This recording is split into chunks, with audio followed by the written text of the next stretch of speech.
You have pain, you were injured. Should you get that surgery? No, stop.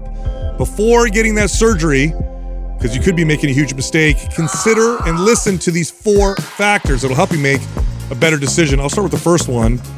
Is there a structural, mechanical problem that can't heal on its own? That's a very strong consideration. Okay, you have to explain that because people don't understand sometimes the difference between like an acute injury versus chronic pain. Versus, so you describe that because this is such a good topic, by the way.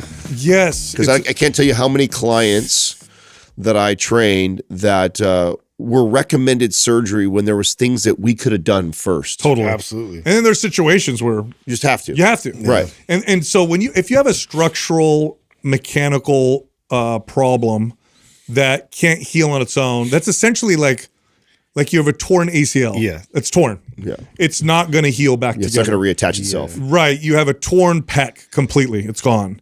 You have a ligament that's severed completely. Your muscle, your supraspinatus is mostly or all torn, and it's just not going to heal on its own. You have to have surgery, right? Your body's not going to grow those ligaments back together. It's not going to fix. It's limited to what it can fix on its own. And in that case, surgery is absolutely essential. External help with that. Yeah, rehab and correctional exercise can only go so far when it comes to helping a structural, mechanical, break. You can definitely rehab yourself with an ACL tear so that you feel better, but you don't have an ACL. So that stability is gone. In fact, I know people like this. I know people who had a torn ACL or PCL, and they never got it fixed because they stopped playing sports, and they could literally sit down and shift their lower leg forward or back. You ever seen that? Oh, yeah. Yeah, especially you got nothing in there. It just keeps going. There's no kind of limitation to that. But then there's the case where it's like it's just strained or it's stretched out. That's different. It was different, which, I'm sure we'll get into that. Yeah. There's also the case, too, of like, because you didn't mention MCL, because an MCL is less important. And I mean, I lost mine and never did anything about it. So it's like certain ligaments and certain things are more necessary than other things. So you could also I'm glad you said that, because the other consideration that's part of this is how do you plan on living the rest of your life, right?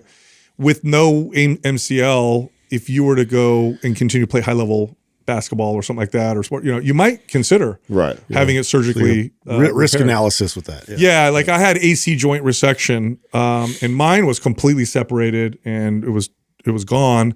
So resection was probably a better option for me. But in some cases, this isn't the case. In some cases, there's tendinitis, or and that's the next one. Like, is the pain just due to inflammation? Like, how many times do people go to a doctor?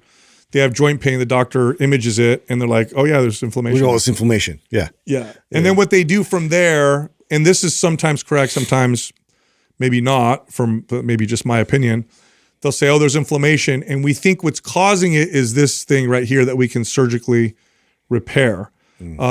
Sometimes that's not the case. Sometimes you have inflammation. Oftentimes, in my experience, the inflammation is due to just dysfunction, just poor movement, weakness, instability, poor movement, and correcting those things. Makes it. Diet can attribute. What's a big one? What's a big one for us here in Silicon Valley? How many times did you guys work with a client who was going to get carpal tunnel surgery, and then through working with you, didn't need to get anymore? Oh yeah, there's a lot you can do with mobilizing these joints and trying to regain function. But yeah, that's that. Again, they'll get to the doctor and get recommendations, and this is where that confusion kind of sets in, because the doctor holds the highest cards usually. Yes, shoulder is another common one. I had a lot of clients that had shoulder stuff going on, and a lot of it was just a lot of inflammation caused the chronic pain, and they go in and then they're recommended surgery when it's like, let's try and fix the position of your shoulder girdle first, so the shoulder is moving optimally, and see if we can alleviate some of that before we just go right under the scalpel. Yeah, so for somebody who's not familiar with like anatomy, right? Like if you think of a joint, you can think of any moving part, mechanical moving part, like in your car, or like a hinge on a door. Think of a hinge on a door, okay? If the hinge is misaligned a little bit, and I keep opening and closing the door, damage is going to start to occur on that hinge because the metal is rubbing too hard on one side. It's not fully balanced or properly balanced. you'll look at the hinge and go, oh my God, this is all messed up. And what you would, in the body, what you would do is you would fix the hinge or fix the way that the door moves in the hinge, and then the body heals the hinge. Now with the door, you'd have to replace the hinge because it doesn't heal itself. But this is what happens in joints oftentimes. If you look at the knee, for example, right? You have the lower leg flexing and extending with the upper leg, and then you have a kneecap that slides and floats above that. And if it's not moving the way it's supposed to, then you start to get wear and tear that overcomes your body's ability to heal. And so you start to develop chronic inflammation and pain, and you start to see things like, chondromalacia under the kneecap or whatever. Same thing with the joint. The joint is very complex. The shoulder joint is a very complex joint. So you have like the humerus moving, but then you have the scapula moving along with it. And if it doesn't move the way it's supposed to, you get wear and tear that occurs, and fixing it with surgery doesn't fix the problem. The problem is the joint isn't moving the way it's supposed to. What makes joints move? Muscle. So what we can do is we can change how the muscles work. We can strengthen them in appropriate ways, change what's, for lack of a better term, recruitment patterns, right? How the muscles work together. Right. Try and balance it out so it maintains that good tracking. That's right. So like, frozen shoulders are very common one. Frozen shoulder gets really nasty where you literally can't lift your arm much. Well, physical therapy solves that problem many times. Rotator cuff inflammation. Lots and lots and lots of rotator cuff surgeries happen. And many, many times, good correctional exercise can solve the issue and allow the shoulder bursitis in the hips. Bursitis in the hips is another one, or cyst in the knee, Baker cyst with knee function. I've worked with like a carpal tunnel and shoulder like rotator cuff based inflammation. Like those two right there was so common, especially around here in Silicon Valley. And people would come in with this pain, and it got to the point where after 20 years of training people. I felt very confident that we would positively affect the carpal pain. tunnel, tennis elbow, like tennis elbow earlier. Yeah, those are big common ones. So is the pain just due to inflammation? And then what you got to do is back up and say, okay, what's causing the inflammation? In many cases, the correctional exercise can solve the root issue, and then the body kind of heals itself. And then here's another point: does it feel better or worse after massage or correctional exercise or stretching? Here's a good hint that maybe you don't need surgery. It's not 100%, but this points in the direction of maybe you don't need surgery. You do some massage or some correctional exercise or some stretching, and immediately you feel a relief. You feel some pain relief. Oh yeah. Then that's probably an issue that can be solved with those things, right? If you do any movement at all and it gets far worse, okay, well maybe we have a much more. This used to be a massive selling point for me as a trainer. If I had a client who came in that I was assessing them on the first day, and they tell me things like, oh yeah, I've got this really bad shoulder, and you're asking what it is, and they can point to a single thing that happens just over time, and I'm thinking about surgery, this and that. Let's get on the floor, let's do some assessing, and let me see if I can help you out.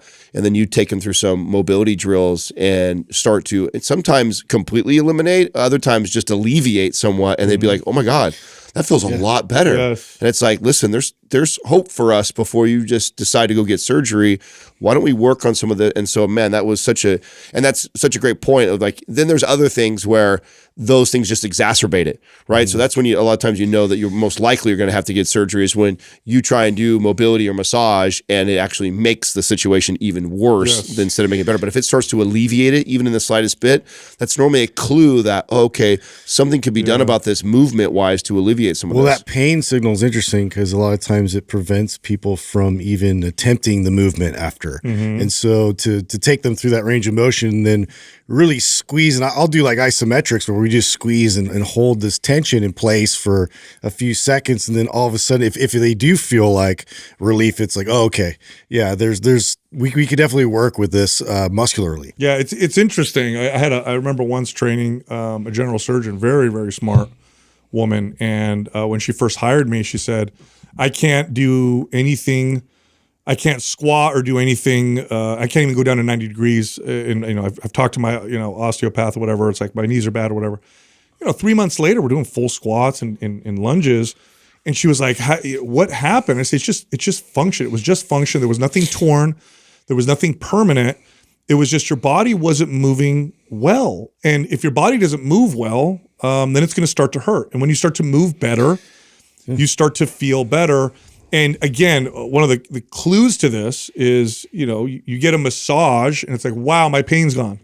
Or you do a little bit of correctional exercise or some stretching. Like how many times people have hip pain, then they do a basic seated stretch and the pain is gone. Unlocks it or just creates stability again. And it sends that signal to your body. It's stable. Oh, we don't need that pain signal. A common one, by the way, along these lines is like, this isn't true for all of them, okay? But many times in my experience, sciatica pain. People will come in and, I have terrible sciatica pain. I've had it my whole life or whatever. And we do some stretching and some work on their piriformis and some hip mobility. And that session significantly reduces their sciatica pain. And then they practice it and it disappears. And these are people that have dealt with it and they're taking painkillers, cortisone shots, like just a bunch of stuff. That one's probably one of the most common because that nerve runs right through there and you have a couple of muscles that could easily press on it. Pressing on it and then it makes them feel that. Yeah, what happens is when you do have an injury or pain, your CNS starts to limit your movement to try to protect it. But then that limited movement actually starts to become a problem as well because then the pain comes up and the movement gets even more limited and more limited. And so you get this downward spiral effect of worse and worse and worse movement, and the pain goes up and up and up. This is why, your shoulder hurts, don't move it anymore. Okay, but once it's healed, you should move it. And if you don't, then things can sometimes get a lot worse. Hey, sorry to interrupt you. Look, are you lifting weights, eating a ton of food, and struggling? You're not packing on any muscle. You're not building any muscle at all. You're not getting stronger. Well, check it out. We have a hard gainer guide. This can be your ultimate resource to turn that around. Pack on some muscle mass with our hard gainer guide. It's totally free. You can get it by downloading it, clicking on the link in the description below. This is also why too, when you notice these things like this, that getting on top of the mobility work early and not letting it progress, because the longer you let it progress, the longer it's going to take for you to get it back to where you were versus like you start noticing. The harder it is. Yes. Like, I mean, I think this is probably one of my favorite things about being a trainer is learning this about my own body. And so I think I just shared this the other day about, I know, if I'm not squatting for a while, I already start to notice my hips start to rotate a little bit, which then will eventually cause low back pain. And it's like, now I'm so keen on that feeling that as soon as it starts to come, I'm like, I got to get right into doing my mobility. Otherwise, I'll end up paying for it 10 times worse and I'll have that much more work to do when I wait that long. So as soon as you feel this, not ignoring it and waiting for it to get worse because it will progressively get back. Yeah, and then lastly, are you fit and healthy? So you know how many times back pain, knee pain, hip pain, neck pain, shoulder pain is just because you're not fit, you're not healthy, or you're not overweight. sleeping. Yeah, it goes away. It's oftentimes a lot of these pains go away, but also this is something else to consider. Fit and healthy people have more success with surgery as well. So fit and healthy is good across the board. It helps when you have surgery. It also helps you prevent or not have to get surgery. But oftentimes, if you're like, oh my God, my knees hurt, or my hip hurts, or this hurts, and you're 60 pounds overweight, you sit down most of the time, your diet's really bad, and you're like, should I get surgery on this joint? Try getting fit and healthy first, unless again, there's like a major tear or whatever. Try getting fit and healthy first, because if that's not the solution, that will at the very least make the surgery far more likely to be successful. So that should be the place you go no matter what. What is Paul Chek's 4 doctors? Dr. Sunshine, Pain, Dr. Sleep, Light, sunshine, movement, pain, water. No. Yeah. Is it what? Yeah. Oh yeah, because he tells you when something's off. Dr. Pain. He's talking about all the and like movement, sunlight, sleep. How often like just addressing those things ends up curing a lot of people that are in chronic pain, and to go that route first. So is this us peering into you getting older? Is this where this is coming from? No, is this us letting us know how you feel lately right now? No. So this is a good kind of experimental surgery we don't know about. No, this is so this is a good discussion because I was down in LA yesterday, so you guys know this. I was on Max Lugavere's podcast. Oh yeah, how was that? Love Max, sweet. Absolutely love Max. One of my favorite people in the world. He's a great guy, and he just yesterday he was less than 2 weeks out from back surgery. Okay. He had disc replacement surgery. Oh. In I want to say L1. I have it written down. I got to see where it was, but He had it in his back. He had disc replacement surgery. And when I saw him, we talked for a little bit before getting on the podcast, and he goes, man, so Max, fit, healthy guy. He's in the well, exercises, takes care of himself. And he was so frustrated because he had reached out to people in our space about this surgery, and there were so many people were like, don't get back surgery, whatever you do, don't get back surgery, don't do it. And he was telling me how much better he feels and stuff. And I said, Max, the issue with surgeries are, well, first off, there's a self-selection bias of people who tend to get back surgery, and they tend to not be like you, fit, healthy people. That's going to dramatically change the outcomes. When you go into surgery and you're not healthy and not fit, the outcomes are going to be worse.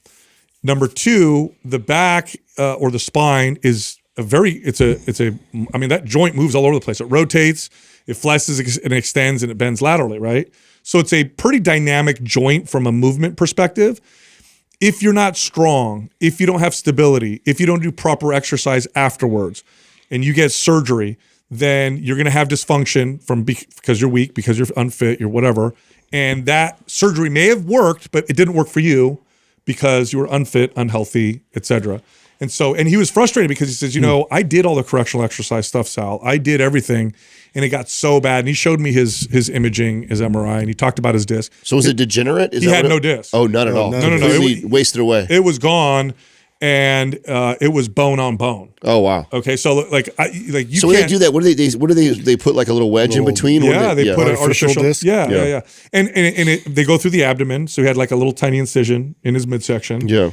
And if you're fit and healthy, you're a good candidate for this. If you're not, what they'll recommend typically is fusion, which fusion can help, but then you have the surrounding, discs and joints that start to get lots of, wear and tear. Fusion tends to lead to more fusion. Does that limit your mobility a lot with fusion? No? No, well, yes, with fusion. Yeah, fusion, when they fuse the two bones together. Pretty much. And then what happens is the surrounding, part of the spine concretes it together. Yeah. Has to do the movement. Yeah. So, but with Max, he got, disc replacement. And again, he was frustrated. He's like, all these correctional exercise people in our space were like, don't get back surgery, this and that.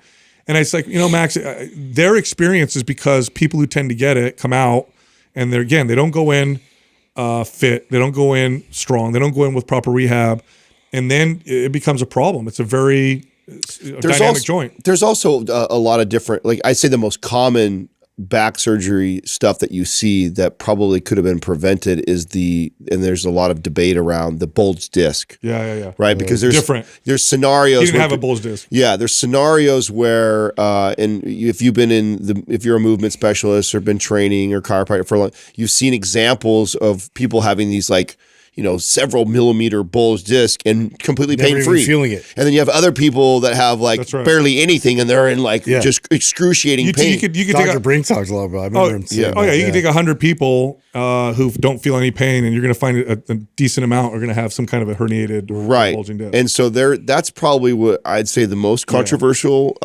thing is around surgery for the back. But in our space, and you see this around the conversations around so many different things, like GLP-1s, for example. It's like either all for or all against, no matter what. There's no like middle ground. There's no nuance.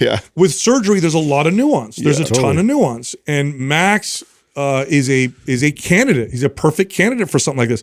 This was a week and a half out. So he had just had the surgery. He's got the incision. Mm-hmm. And he's like, I can move better a week and a half out than I could. Yeah, well, you said something that's really important. See, like, so when you get somebody who is very deconditioned, like a lot of the pain they could be going through is just lack of movement. They're inflamed, all these other things. You have somebody like Max who eats an incredibly healthy whole food diet. Right. He exercises, he strength trains on a regular basis. Like he has a lot of good practices. There's no reason habits. for pain. There's no reason for this guy to be in that much pain. And so he's a better example of like, okay, he's probably already exhausted a lot of the natural ways to try and make himself feel better, or is already doing that.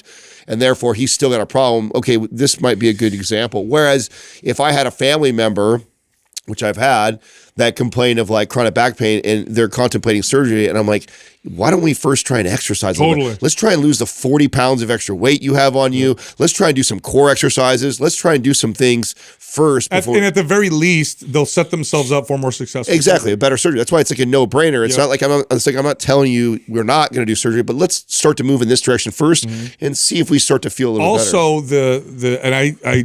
I had some surgeon clients that I worked with that understood this. They were really good, and it's like the rehab and correctional exercise post-surgery portion is as important as the surgery. Like if you get surgery, first of all, when you get surgery, you're limited. Your motion is limited. You're going to come out with muscle recruitment issues because you can't move. The rehab is so important. Otherwise, you wasted the surgery many times. You have to rebuild those recruitment patterns. You have to rebuild the whole movement process all over again, in a healthy direction. Well, you remember, you guys, this was a lot of motivation behind Prime Pro, was trying to bridge that gap. I mean, I remember personally experiencing my surgeries, and I've shared this before on the podcast, so I apologize if you already heard this, but I was so blown away by the way the PTs did our rehab, because at that point in I was already an experienced trainer, and so I knew the importance of movement, right, and movement patterns. And I know I'm coming out of an injury, and I remember the PT just putting me on wall ball squats and then walking away and doing, and I'm like, do them on your own. Yeah. And if you just squat down after like a knee surgery like that, the body is still thinks it's hurt and injured. And so it naturally drifts away. So I have this dramatic asymmetrical shift in my squat. Now, granted, I know what I'm doing, so I'm consciously fighting that and slowing it down and making sure that I perform. But that should be cued. It wasn't communicated yet or cued to me. And it's like, how many people that don't know better are just going up and down on the ball squats, and then they check you out and go, okay, they can squat up and down, get out of a chair, they're fine, sit them on their way. Well, now you've created this horrible recruitment pattern, and then you go to the gym and you just get in there and you start doing your leg press exercises and stuff like that, and you just exacerbate that. It's like there needed to be something between physical therapy and then getting a client ready to train. And I feel like Prime Pro was a lot of that. I mean, it was, again, why we've talked about it being one of the programs we're most proud of. Absolutely. I had a decent amount of clientele that would transition from physical therapy to me because they weren't ready to go completely on their own. And in fact, I had a physical therapist in my studio that was excellent. She left the medical space and went private because of the limitations that you have with like insurance and stuff like that. Yeah, well, it's interesting too. A lot of these modalities now, like even with Eldoa and like the kind of traction you can create with your back, and like, I didn't know a lot of that even when I was a trainer. So like the resources are out there too in terms of like, furthering your knowledge and experience with how to help people kind of work through some of the pain. Yeah. Now I got to see. What's interesting about this conversation. So I'm flying down to LA, flying back. I hate flying. It doesn't make me feel good. Whatever. I hate sitting in the chairs and the altitude. I don't know what it is. Just I don't. You guys had to fly Southwest too as a short flight. Yeah, I did, yeah, bro. We did. So I told you guys, right? I was in line and I was just kind of minding my own business, and behind me was literally my favorite football player of all time. Oh, Ronnie Lott. Ronnie Lott. Oh, that's great. Oh, he was on your flight? My flight. Oh, really? Yeah, and he sat like across from me, and I was like holding myself you didn't back. out? Like I was fangirling like completely in my head. Yeah. And just kept it to myself, waited. But then once we got off the plane, I was like, I just want you to know, favorite player of all time, love watching you play. It just took off. That's awesome. Yeah, it was great. So what I want to say about this was when you do certain types of movement, correctional exercise for yourself, your mental state makes a big difference as well in terms of how effective it is. For example, I'll never forget learning this. I was doing static stretching years ago, and I was being coached by somebody with the static stretching on how to really it was my wife, actually. It was my wife at the time was helping me with some static stretching. Now, she, at the time, she was doing the silk. She had just finished traveling with Cirque du Soleil. She had incredible flexibility, and she learned how to stretch from like some of the best in the world. And I remember I'm doing the stretch, and I'm like, and she's like, why are you holding your breath?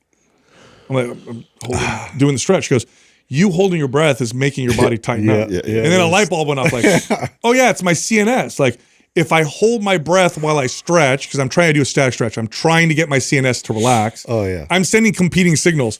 Static stretch says relax. Holding my breath says Especially don't relax. You're trying to get past it. It's not gonna work. So I had this on the plane. I was using Brain FM, putting meditate on, listening to that while I was doing stretches in my seat. Oh my God. It made a difference. Oh yeah. Yeah. Because what Brain FM does, we know this, right? That's a good little hack. It changes the Brainwaves. the brain waves that you can measure. So it can induce what would look like on, if you were to look at this and measure it, like that looks like a brain that's meditating. That looks like a brain that's focused. That looks like a brain that's sleeping. Okay. So you put on the one that's meditate. I figured meditation is probably the closest you'd want to get to your CNS calming down or whatever. So I put that on, listened to it, 5 minutes into it, start stretching. Wow. It was like dramatic difference. Oh, I've done that before. My ability to get into positions and mobility and stretch type of deal. I never thought to combine the two. Really? And not with that. I've done it with workouts with focus, and it works with focus. It gets you in the zone, but never done it with. When we with first meditate. were introduced to it, I was still in the prime of my training for bodybuilding and stuff like that, and I'd spend a good 15 minutes or so before every workout priming like that, and that was kind of part of the routine. I just put it in my ears and listen to that. And because your brain is part of your CNS, so you're gonna get the signal to the CNS that says chill, relax. The stretching throws another signal in there, and it just amplifies. The one I didn't ability. use, that Justin was the one that got me to do this, because, and again, to your point, like just had an aha moment or duh moment. I've whenever I read, part of why I like audiobooks better than reading is I tend to trail off. I lose focus when I'm reading. Never would I have thought playing music in my ear would help me actually read until Justin was doing work and he was listening to focus on. I was like, that helps you while you're doing it? He's like, yeah, totally. And then I started doing it. Oh my God, it does make a huge difference. So yeah, when you apply it to things Different like that, things. yeah, it's been. I mean, I love that stuff. I think it's all pretty the cool. time. It's super awesome. It's a cool. It's little hack. funny you brought up the meditation and stretching, because I did do that when I had one crazy workout and I was just, oh my God, I just felt like trashed. And I was downstairs and I was in kind of my man cave or whatever, and just like sitting on the couch. And I turned on, and you know that like YouTube they have this one channel where it's like you get like a nature visual, and it plays like almost like binary beats behind it, and you just sit there and you watch it, and it's almost like the most peaceful thing. And so I turned on the Brain FM instead, and then it like had double the effect. I was just sitting there, and it worked. Yeah, that's how I meditate. I need like guided focus, and like I can't just sit there and That's so awesome, Dude, speaking of TV, I just saw. I think we've talked about. You guys seen the translucent TVs now that you can see through? Yeah. Okay, so now they have like $60,000 or something. Bro, crazy. now they have this TV with no wires, no anything, and you can suction it to any wall. And it has 4 huge suction cups. You grab the handles like this, you hold it, and it tells you when the suction cups seal, and then 4 of them do it, and you can put it anywhere. Wow. Wild, dude. Sick. Wow. Yes, sick. I looked up, I think I wrote down the name because I wanted to look into it to see how much they were. How big are the screens? Like, huge. Oh yeah, huge. It was like a normal big screen TV. I'll tell you the brand so you can look it up, because I wanted to look it up. It's called Displace TV. That's cool. I gotta check that out. I know, isn't that cool? All right, I want to back up to fitness again, because I read a study today. It was actually an article in New York Times. They examined the muscle of active 70-year-olds. So they looked at muscle, and they looked at it to compare it to the muscle of active 20 and 30-year-olds. And you know what they found? What? Similar? No difference. I bet. I was going to say. No difference. 7? 70 to 20-year-olds. 70. 70. I thought you said Not 7. active 7-year-olds. Aren't all 7-year-olds active? I mean, Yeah, exactly. This just reinforces. There was no difference. This just reinforces the argument that I'm always trying to make on here about this, misnomer of getting older. It's so much. All these things are bad, and everything goes down. It's like, well, that's because they're not doing anything. It's That's not. right. If they were staying active through their entire life, then a lot of those, all these negative markers that we talk about aging, wouldn't be there. Yeah. And there's a perfect example. If you're telling me that you're comparing a 70-year-old and a 20-year-old's muscle fibers, and it's like if they're both active and working out, they look pretty damn similar. It's like, what changes is your ultimate potential, right? Yeah. So a 20-year-old's potential for how much they can lift, how fast they can run, may be up here, and a 7-year-old's is down terms of here. growth, yeah. But there's still a ton of potential there. Yeah. Now, here's the deal. As your potential goes down, the bottom goes down as well. Like the worst shape you can be in your 20s is pretty bad. The worst shape you can be in your 70s is deadly, right? So you can keep yourself somewhere in that middle range just by maintaining activity and exercise. And when they look at these things in a lab, By the way, the cardiovascular fitness of these 70-year-olds was very similar to fit 40-year-olds. Oh, wow. So it's remarkable what you can do just by staying active as you get older. It's literally, there's nothing that comes close to proper exercise in that category, that fountain of youth. Yeah, I mean, it would seem that like it's mainly all the habits that you've created that over a longer period of time that you know with eating and with sleep and all. One that stuff. caveat: I didn't say this. These were 70-year-olds who have been exercising for 50 years or more. Oh yeah, of course Yeah. These weren't like they just started working out. Although you start working out at 70, you'll see great results. These were people who've been exercising active most of their lives. Speaking of longevity, I read this and I knew this already, but I forgot all about it. But you hear often about how you got to reduce meat consumption because meat's bad for you or whatever. Some of the longest lifespans are in Hong Kong. Maybe Doug, you could look up, lifespan or longevity in Hong Kong.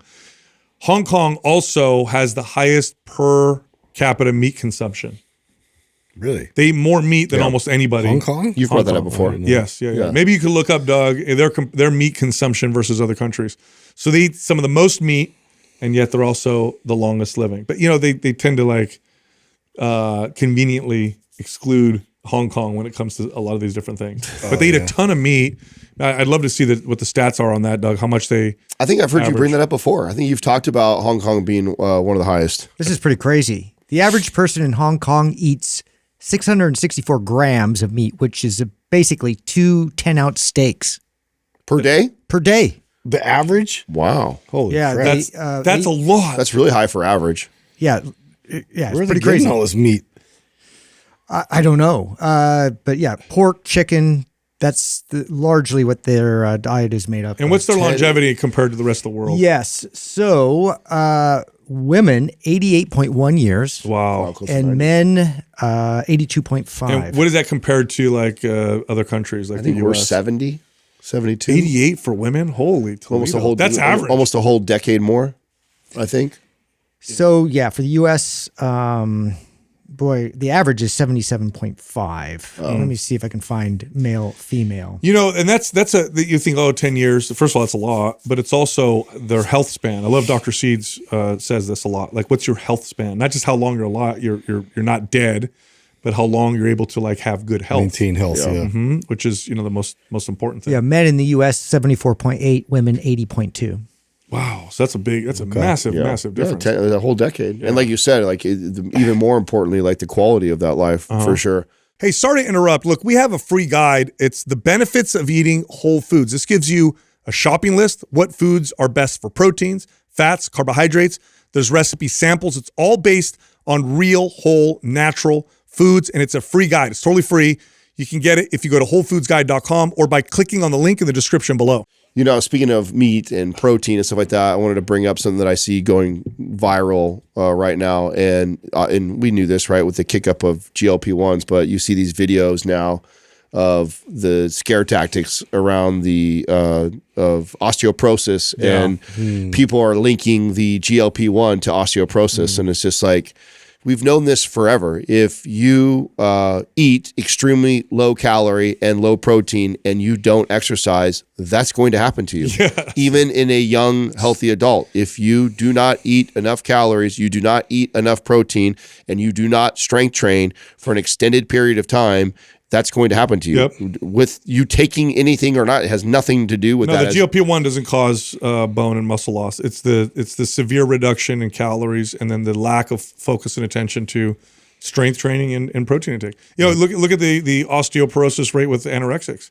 It's through the roof, right? And these are oftentimes very young people. Yeah. But it's not the GLP-1. I know there's that one video. There's this young woman that's I lost all this weight, and I go to the doctor, and they said I have osteopenia. I wish I would have known that this would have caused. Which, by the way, you could reverse if you started lifting some weights and ate some more food and some calories. That's my fear. My fear is that for some people, I think it'll still be a net positive, but I think for some people, they're going to trade one problem for another. Mm-hmm. They're going to go from, I have overweight problems to I have frailty problems. So they're not going to necessarily be better off. In fact, if you look at the data on the issues and chronic health issues and longevity and quality of life with obesity versus frailty, frailty's worse. Being really underweight is actually worse than being That's the overweight. scary Many part. guys. Yes. I mean, because that's going to be that would really suck if this ends up, because it ends up being a net positive temporarily, and then over time ends up being net negative because so many people don't exercise and don't eat enough protein. That'd be really unfortunate to see that, because I think it has incredible potential benefits for some people, but like anything else, you're going to have a I've seen percentage of some people that use it. wild posts about GLP-1 lately, especially the one I heard guys talking about it being attributed to lizard venom. Oh, okay. I've heard snake venom, lizard venom, venom, and then I've heard that within a year you're looking at thyroid cancer. And it's wild. What is it derived from? Do you know what it's derived from? No, so what they're comparing Google magic to there, is Doug? like you'll get the digestive system of a Gila monster, is what they'll say, because it slows down gastric emptying. Yeah. So they're using an example of an animal. It's really strange because this is the first pretty time. misleading. This is okay. So No, there's people that literally are saying it's derived from freaking lizard venom, or snake venom. Snake venom is what I snake heard. venom. I don't know about that, but if it was, they've used that for blood pressure, but it's not the same thing as injecting yourself with snake venom. no. So here's the deal. What you have here are two of the most powerful, influential industries Yes, in the world. They're fighting right now. And they're both super powerful, make a lot of money, and there's a lot of corruption and weird shit that happens in both of them. Okay, you have the heavily the processed food industry, which is a behemoth monster, which is already they've influenced policy for a long time now. They're the ones behind the food pyramid and. This is healthy, that's not healthy, and whatever. Sugar studies. Yes. So there's that. And then you have the pharmaceutical industry, which is another monster that has its own shit. And both of them are fighting. Yes. You have now the pharmaceutical industry They want to control the messaging. has this drug that makes you eat less, and the food industry is like, what do we do? And so it's like the propaganda wars with these two monsters, which is really interesting. We're going to go through that for a while, for sure. What's it say there, Doug? It's a lot of scientific mumbo jumbo. Yeah, for that's me. not. It's an exogenous glucagon-like peptide. GLP-1 is derived from a I don't think they're extracting it. You're not. You need to go. I think a better way to have Googled that is it is derived from the snake venom. That instead of saying just put GLP-1 snake venom. Yeah, because if you do that, it's going to give you that. I think it's made in a lab. It is. Honestly. It is. Yeah. I don't think they're taking snakes and extracting. I don't think so either. But Justin brought that up. I didn't bring it up because I thought it was ridiculous too. But the fact that Justin's been hit with somebody saying it, I've had a couple people try and say. I know people have hit me up about like, is this true? And I want to make sure that we at least put it out there. Okay, that's why. See, this is so dumb. Snake venom proteins have been studied as potential treatments for diabetes, and a hormone in Gila monster, that's where it was, venom, inspired the development of these peptides. Inspired it. Yeah. So they created in the lab, but they're not So actually in the 1980s, extracting scientists it. discovered that Gila venom contains a hormone-like molecule. Then, whatever. That's where they got the idea, and then they developed. But I knew they were working on too. Even with snake venom, it was blood pressure because they found that was effective. Yes. So I don't know. I don't know that that's a problem anyway. Like, Yeah, right. It's just like we learn a lot from nature. GLP-1s are going to be incredible for the right people done the right way, and for the wrong people done the wrong way, they're going to be terrible. That's it. That's the bottom line. There's nuance here, everybody. People who are like all on one side versus the other. That's not the case with something like this. No. We've seen it enough. Already been massive for people. I mean, Yes. it's been life changing for Yes. people. So, but there's cases where we see people are like, oh, why are you on? Yeah. So I agree. You're gonna see both. But I mean, to me, and this is why I really wanted to experiment with it myself, is so I could feel it and I think communicate it from that perspective. And I tell you what, in my experience, I've never had anything that made the abstaining from super palatable addictive foods so easy. Yeah. That in itself was and just It's empowering just for that fact. that's right. Just creating that space to not feel like you have the, because, and let me tell you, I don't even think of myself, but I've had lots of clients who really have struggled with this that would tell me, Adam, it is like white knuckling at night, like to not go and This is how I like to communicate it. So when you think of an addiction, I know people argue, oh, there's no such thing as addiction to processed foods or addiction to eating in particular way. I don't think I disagree completely. I think there are real addictive properties, and for some people, they're worse than for others for a lot of different reasons. But there are the physiological effects of the addiction. And then there's the psychological, okay? So you smoke every day, okay? You smoke every single day. It's a habit. You enjoy it. I can replace the nicotine you get from the cigarette. That's going to get rid of the physiological withdrawal of not smoking.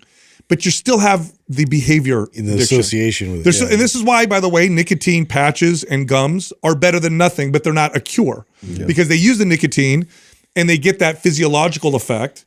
So it's not pulling as strongly, but they still miss the smoke, the whatever, right? And so you'll talk to somebody who smokes, this is what happens. Well, what happens with the GLP-1 for some people, and look, we're speaking from experience. So remember, we trained people for 20 plus years. I worked with enough people who had to lose a lot of weight, and through my compassion and understanding experience, it's like, this is not the same for them. This is very hard. They're dealing with something that I've never experienced. And gosh, I wish there was a way we could take the edge away a little bit. And that's what a GLP-1 does. It will take away that pull that feels incessant, that's constant. Now, they still can have some of the pull to the food because I still get stressed. I used to reach for food, but I'm not hungry anymore, but I still need something to. And so sometimes you'll see this. In fact, we worked with people in our group. We did a group coaching a little while ago with people on GLP-1s. And I remember there was a couple of people in there who said, you know what? I'm not hungry, but I still feel myself reaching for these foods when I'm stressed. Yeah. Remember that? Yeah. And it was that just highlights what I'm talking about. 100%. So what you do with these individuals is you take away that strong pull, you give them time to break free from that behavior, and you replace it with another behavior that can supplant it. So maybe now when you're stressed, instead of reaching for food, you do this other thing, or you attach it to something else. And then you do this over the course of a year or 2 years, and then you break those chains and you develop new behaviors. And this is the best strategy that I've ever seen ever, where you can combine that with good coaching, with proper strength training, where we might actually be able to cure people in the sense that we can take people who have a 1% chance of doing this forever. You're not going back. Yeah, and then you keep the GLP-1 in your back pocket because we did it for 2 years. You're no longer reaching for food like you used to. That hunger signal wasn't there, so it made it easier. Now let's take you off. And then they're like, oh my God, I'm doing good. Oh my God, I'm starting to veer back a little bit. All right, let's go back to GLP-1 for a month or 2 or 3. And then I think we have a good strategy for those people. But for other individuals, I think there's better options, and I don't think it's great. It's unnecessary for every single person. Yeah, speaking of our group coaching, super excited to do this transformation one. I think this is going to be interesting. How long until that starts, Doug? When does this go live right now, the episode that we're on right now? Yeah, this is the 21st, so in 2 weeks. 2 weeks. Yeah. So 2 weeks away from it. So we did already we already did group coaching once, so we're going to do it again. The last one was for people on GLP-1s. This one's for people who are looking to transform their bodies. Come back. Yeah, get back at it. Get me back into shape. But it's very small, very limited because we're not going to blow this up for a while. We're going to keep it small, and it'll be run by our trainers, but we'll be popping in. So this will be... There's a lot of psychological games with that, as you saw in Adam's journey with that as well. But I think this is a powerful tool at your disposal to have coaches in your corner and really talk you through all these things. And then working with other people. It's mindpumpgroupcoaching.com where you can sign up. Hopefully it's still available by the time we're talking about this. Yeah, I think so. Maybe not. I don't know how many episodes would have been announced. There's only 50. A handful, maybe 5. Well, we'll see. We'll see. Maybe we'll do another. Well, if it gets, I tell you what, if it's that full by the time this goes already like that, then we could potentially run 2 separate groups. I don't know. We'll figure something out. Dude, I got to tell you guys about. I had a observation at the gym the other day that just reminded me of there was a huge change in gym layouts that happened about, I want to say 15 years ago that I totally forgot about. So you guys all worked in gyms that were started in the early 90s. We all did. Yeah. And then right around like 2000s or so, they changed one segment of the layout significantly because they noticed people enjoyed it more, worked out more because of it. And it was how they placed their cardio. Do you guys remember what it was? Where it was facing? Yeah. It was facing. So they could watch everybody work out? Yeah, dude. Yeah. Remember back in the day, cardio was watching TVs. TVs. There were a bunch of TVs. Then they figured out that people would rather watch other people work out. Yeah. And it was way more successful. There's nobody watch TV when they do cardio. Yeah. They watch other people. Yeah. It's so crazy. What is that about us as creatures, right? Because Ooh, that looks hard. I mean, that's something that Katrina and I always joke about. Like, admittedly, like I love to have Nothing's dinner more or interesting lunch than people. and That's why. people watch. You know, What's more interesting than that's people? why too. I used to love my favorite gym of all the ones I worked at was the Santa Teresa one because you had that glass window right by your desk, and so I could look just out, watch everybody working out? work on the floor, and just it was comical. You know, every day you saw something that Just was characters everywhere. dude. Yes. Yeah. Yes. And they all have, you're like, where did they come up with these routines? You But know? what is that pool? I mean, I know I have it. I know there's a pool to want to watch people We're do that. But social, what- man. Humans are social. There's nothing more interested than people. Is that what it is? There's something about me is just super curious about. Bro, look at the shows on TV we watch. We're watching I other know. people's lives and stories. You're funny. You're bringing that up. How I just was talking about that. There was some other reality show. And I'm like, man, isn't it wild to think that our generation, we had television pre and post, reality TV, and it's crazy when you look back. Like there was a time, you guys, when there was like no reality TV, and then there was like one or two shows that sort of do it. And now when you look at like Netflix, like 90% of it is some form of, and there's like And 10 these spinoffs blue-collar of like, jobs and- there's like 10 spinoffs of every successful one. Like, the Voice or the whatever the singer one is. There's like 10 different versions of that. And there's 10 different versions of Love Island. There's 10, there's like so many. I just trip out on these like mundane jobs. Like you're a pawn shop owner and you're like, just selling people like everything, garbage, and it's like, or you're trying to bid on like some storage unit. I love that show. It's like it's so funny. It's just show. like we're all it's a bit curious. sad. It's a bit sad that we're interested in other people. People are interested in people. There's nothing more interesting. It's so mind-numbing content, though. It's like nothing useful coming from that. Really, like, come on. What are you getting from? I mean, I guess Nothing. if you were into storage wars and actually in that business, it would make sense, I guess, to watch a little bit of that because that could add some value, maybe. I doubt. But most of it is drama based. Most of it is just soap opera. It's like the modern day soap opera. Yeah, they all hate this one guy because he's like all like branded out. I've actually watched this. He's like, he shows up in this van and they're like, oh, there's Rick. They're all talking shit about Rick. And then, he's going to, if he bids this, I'm going to bid this. And they're all like, colluding against him. I just love, like you mentioned the gym in Santa Teresa. One of the things I loved about working in a gym was watching people. It's my favorite thing to do in the world. Eat your lunch and just watch the gym floor. It's so better than any TV show you could ever find. How else do you think the gym has evolved? Like the things that we've watched. We watched the evolution of. Remember, there used to be women's rooms. That doesn't exist. Women's weight rooms? They used to have their racquetball. Doesn't exist anymore. Yeah, and then they had the circuit training section only. Do they still do that? No. Yeah. So funny. The big gyms saw the success of CrossFit. Weight Watchers. No, not Weight Watchers. It's what was it called? The circuit, the women's circuit. Curves. Yes. They saw curves and they we're going to do that ourselves. Then functional training. Yeah, now we had the turf. And then the turf came into bumper the gym. plates. So supposedly, I just saw of someone doing a video clip that does all the gym news or whatever like that, talking about how that's evolving now too. Yeah, they evolved to have all this grass. But now they're moving away from it because it's a bunch of wasted space. Yep. Because like it was like novel for a while, everybody wanted to do nobody it, wants to use it. and then nobody's using it. Now you have this huge footprint that you're. I was the only guy using it.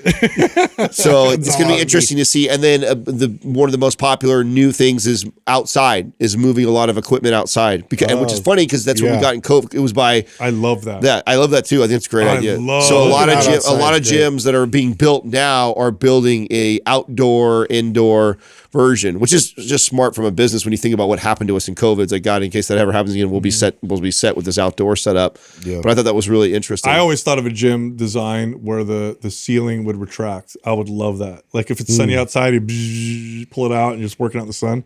That'd be so awesome. You know why you don't? Just not enough money in that space. Of course.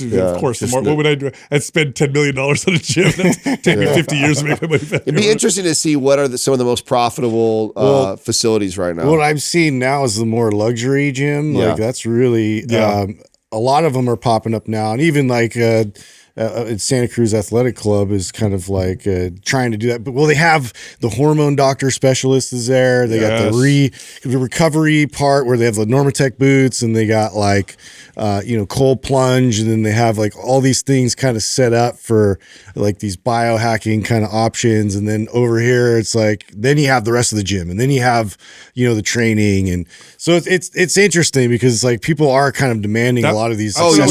We watched the middle of the row gym get destroyed. It doesn't exist. It's either super cheap, exactly, super cheap. You either want to pay the $19 fitness gym place, or what's the other purple one or whatever. Like you pay that $9, $20 fee, or you're on the other extreme where you're paying $150, $200 a month for like the spa type of all the amenities. It's like there's nothing in the middle really anymore. How was your? You went down to LA and you. I went down to LA. Was invited. 7-hour interview or something like that. yeah, because we did like a whole vlog and everything ahead of time, and so like a workout. Yeah.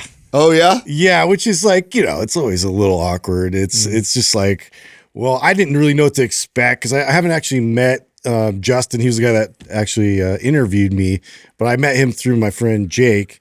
And so they knew that I was actually friends with Brendan Chapati. And so I got to actually hang out with Brendan Chapati at his gym at Rise Above Fitness. So they kind of worked it out so we could go there, which was fun because it was great to see him again. And his gym's rad. It's like totally my vibes, like really crazy metal playing in the background. And then cardio sucks, like in big letters, and like we got to have the editing team post some photo. I know Doug took a bunch of photos of all of us when we worked out down there years ago. That was like, what, 8 years ago? Yeah. What's so cool is like, a long time ago. Brandon was telling me like there was meetups. There was Mind Pump meetups that were happening a lot, even after we had just been there one time, but like they were like connecting and hanging out at Rise Above Fitness. And so it was cool because we had like kind of our community was going to that gym a lot.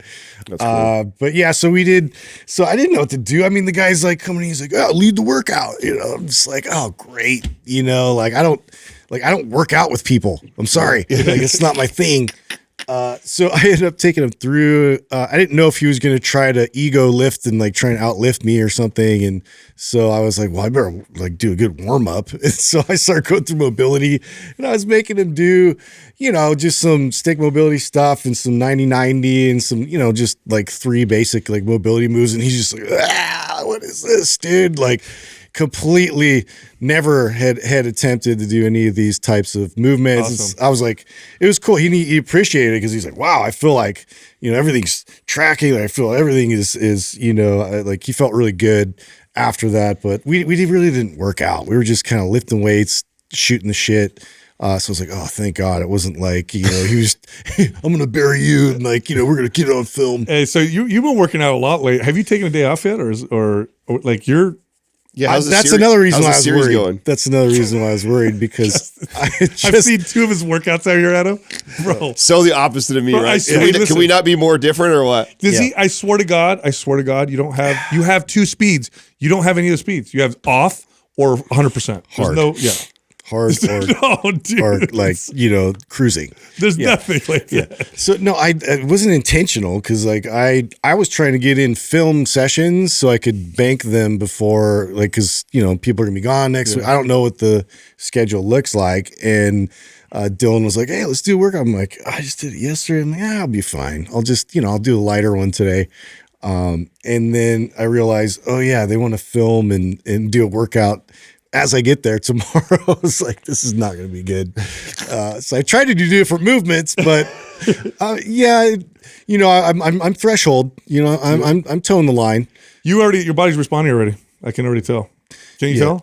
Yeah. Are you now? Are you doing anything else? And like I know right now, the real for the audience that doesn't know, like you're doing a whole series right now. The goal is to get to 315 push press. Is that right? Yes. And are you messing with the diet at all? Are you like trying to mess with recovery stuff, or you're just purely programming around mobility and progressive overload to get to the point where you could do that? Like, what's the thought mobility, process? progressive overload, and then honestly, this first month in general, I'm not pushing the boundaries of like strength or like maxing. I'm not like adding a lot of load. Like it's really minimal. So it's really just reinforcing the entire structure and frame and getting like good stability. So it's not like as crazy as it looks, although it is. I will admit it's too frequent. I could space it out a lot more effectively, and that would help my body because I did have some days, like initially after the first 2 workouts, I was feeling it, and I had to do a lot to kind of recover. But now I'm actually hitting a stride and I'm feeling good, and it's like my strength's coming back. Your body's changed in I swear to God, in less than a week, it's already changed. This will be fun, dude. And are you messing with anything nutritionally, or are you just kind of doing what you normally do? I'm upping my calories and I'm upping my protein intake and really making an extra effort in the morning, especially. So the morning I'm really. What are you having for breakfast? So I'm like just 4 or 5 scrambled eggs and bacon and sausage and everything else I could find in the house. And then as I'm going out the door, I'm like chugging down a whey protein shake. Dude, this is a good time. Yeah, dude. I'm loading it. Oh, I can't wait. Moose Justin. Yeah. I haven't been gassing you guys out yet or anything. So I'm not so you're good. Yeah. I'm like, again, like with the training, they're kind of both, I'm towing the line. We'll see how this goes. That's awesome. Yeah. Element is an electrolyte powder with no artificial sweeteners, no sugar, that has the right amount of sodium. It can help prevent and eliminate headaches, muscle cramps, fatigue. It can help give you energy. I like it because I get incredible pumps in the gym when I drink Element before and during my workout. Go check them out. Go to drinklmnt.com/mind pump. And on that link, you'll get a free sample pack with any drink mix purchase. All right, back to the show. This segment of the podcast is brought to you by trainerwebinar.com. If you're a trainer or a coach or aspiring to become one, go to trainerwebinar.com. Adam and I do free coaching and courses on how to teach you how to be more successful. Go check it out. Our first caller is Jim from Australia. What's going on, Jim? Jim, what's happening? How can we help you? This is more surreal than I thought, boys. You guys are actually real. What's up, buddy? How you doing? In the flesh. I'll just put my coffee down, boys. Now, boys, I'm going to go off a script. My wife keeps telling me that I waffle on too much and I go on tangents all the time. So I thought if I stick to a script, I'll best utilize your time. Right on. All right. Your message is getting out there almost through osmosis, and that's powerful. I personally haven't experienced anything like this, like your approach or your type of advice in the 50 years that I've been doing this stuff. So I hope you guys keep it up. I hope you guys don't change your formula or your approach, because I want this message going out to my kids and now my grandkids. So very much appreciated. Thank you. Okay. Thank you. All right, to my challenge. Boys, sarcopenia is a bitch. You guys in your mid-40s, so you'd start to feel the effects just a little bit, but you could put it off as, didn't get enough carbs the last 24 hours or something like that. But when you get to your early and mid-60s, trust me, boys, she becomes a vengeful bitch. And that's the core of my challenge or my question or my problem. Anyway, let me set up a framework for you. I'm 66. I'll be 67 next month. I picked up my first weights when I was 16 years old, and really I haven't looked back since. Mind you, back in those days, I came from a very, very poor sort of background. My mum was a single mum. It was only me and my brother, and no money for anything other than food and a roof over our heads. So I had to be quite, what's the word? Probably creative in terms of my first sort of gear that I created in the early 70s. So what I did was I made a bench out of an old bed head. So it's an old wooden bed head. I cut it out. I used pillows for the base, and I just strapped it all down. Wow. For my weight stands, I reappropriated. Maybe there's a better word than that. A couple of stop signs from our local council. Hopefully they won't be listening. And I cut off the stop signs, and I just cut a slight. And that was my weight. That was my weight setup for Wow. 5 or 6 years. But anyway, it just shows you if you're committed, you can do it no matter what. All right, since then I've lived a life. I'm still married after 44 years to my gorgeous wife. I've raised 3 beautiful, successful children, and I'm now a nonno. And Sal, you'll appreciate this. Both myself and my wife are of Italian heritage. I'm Sicilian. My wife comes from the north of Italy, in a little place called Belluno, north of Venice. So we constantly have debates on what being Italian really is, because we're so far apart. Anyway, through all these chapters of life, I've kept passionate to my weight training, all being with varying degrees of motivation and availability. Life gets in the way sometimes. And I've had my own setup in the garage here for about 30 odd years. So I've got no excuses. All right, fundamentals. Been weight training 50 years. I weigh 78 kilo, which is about 172 pounds. 175 centimeters tall, which is about 5'9", but I'm shrinking. Another beautiful aspect of getting older. 27% body fat, according to my scale this morning. I average about 2,600 calories a day. Always prioritize my protein. I get about 160 to 180 grams a day. For instance, this morning I'm going to have chicken thigh fillets for breakfast, which much to my wife's disgust. Now, I've always trained a 4-day split, and that's part of my question that I'm coming to you guys with. I currently bench 200. I do squats and power lifts. I know I've heard you guys go over and over and over this. I haven't done squats or power lifts for most of my training career. I've only just started.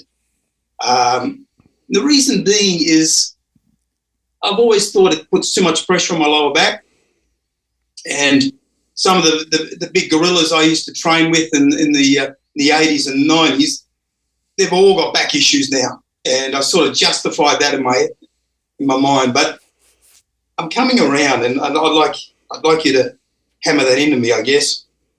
In my training career, I've torn a pec, I've torn a lat, I've dislocated my shoulder about 4 or 5 times. I've torn my right bicep in half. I only have half a bicep in my right arm. All these things to show you that I am committed to what I do. I love it, absolutely love it. I don't train hard anymore, but I am consistent. All right, what's my question? I suppose I am starting to waffle on even with bloody hell. Stay on target. I think I should have got my wife to write this. All right, my question. Look, guys, I've been listening to you for about 2 years now. Ever since my daughter came to me and said, "Hey, Dad, I'm getting married in 6 months."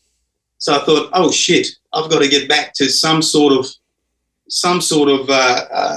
aesthetic or some sort of look, I guess. So it took me 6 months to go through my traditional 4-day split routine with some real weight, what I thought was some real weight, constant injury and rehabilitation.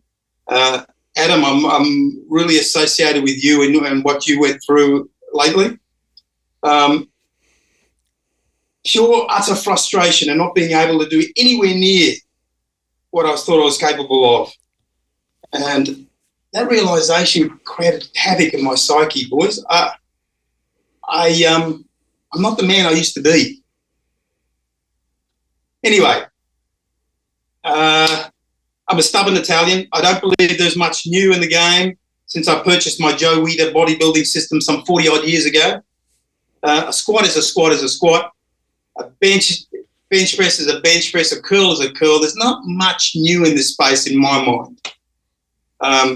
Although I did change when Arnie came out with these supinating bicep curls. I thought, shit, that's a good idea. Anyway, I wrote to you guys a couple of months back saying, help, I'm stuck in this 4-day split routine. I can't do anywhere near what I used to do. I wanted some ideas. I wanted someone to just hit me across the back of the head and say, Jim, do this, or don't be stupid, or whatever. But in writing that email to you guys, there was a realisation. I went out and bought MAPS Anabolic. Now, it's the first time I've bought anyone else's program in 40 odd years. And I put my faith in you guys. But I've got a problem. I don't think there's enough volume in it for me. I mean, at the end of phase 2, I'll start phase 3 tomorrow. And I used to do 5 different exercises or 4 sets each just for my chest twice a week. I'm going down to just, 2 exercises a week or 3 exercises a week for my chest. It's doing my head in, boys. I'm looking for guidance. I'm looking for inspiration. I'm looking for advice. Now, after that diatribe, what can I do, boys? What's your advice? Yeah. You're doing really good, Jim. I mean, you've been doing this for so long. I'd probably be the one asking you questions because of the experience you have with what you're doing. So don't discredit the wisdom that you've developed over decades of training your body. I would say the struggles that you have are the struggles that most of us have when we strength train, which is, am I doing the appropriate amount and do I have a tendency to overdo it? This is probably why you have those muscle tears that you experienced in your career, just pushing it a little too hard. Just like those guys you talked about who have all bad backs now from, squatting back in the day. It wasn't the squat that hurt them. It was that they did a weight or a rep range or volume that was inappropriate. And I get that when you train at the extremes, you sacrifice things. When you train at the extremes, you sacrifice, technique a little bit. And if you're squatting 400 pounds, 500 pounds, if your technique is off by 2 degrees, you might not notice, but you do that long enough and it starts to develop problems because the weight is so heavy. So, but I think you're doing a great job. And really just, you got to ask yourself, now that you're following a different program, do you feel different? Do you feel better? Are you noticing any changes in the positive? And if the answer is no, then I would say go back to the higher volume. We've been doing this for so long, Jim, that you're going to know your body pretty well. But if you also know that your tendency is to overdo it, and you're looking objectively, like, I kind of feel stronger. I kind of feel better. I think things are improving. Or this might even happen. Nothing has changed, but I'm doing less. Well, that also is a clue that you might be doing more than was necessary before. And you can devote a little more time to maybe other forms of physical activity like mobility and flexibility work, which, a lot of us tend to avoid. But that's really it, Jim. I mean, you've been doing this for so long. I love talking to people like you because you have a lot of insight, especially when it comes to your body that I'm not going to have. It would take me a year of training you to have even close to the insight that you have. So, and by the way, the whole comparison thing, comparing yourself to your how you used to be, that's not fair. Compare yourself to other 66 and 67-year-olds. How are you around your friends that haven't strength trained for 40 years? Is there a difference between the two of you? Of course, yeah. Massive difference. I mean, the typical 67-year-old doesn't look like you, can't move like you, doesn't work out like you, doesn't have your energy.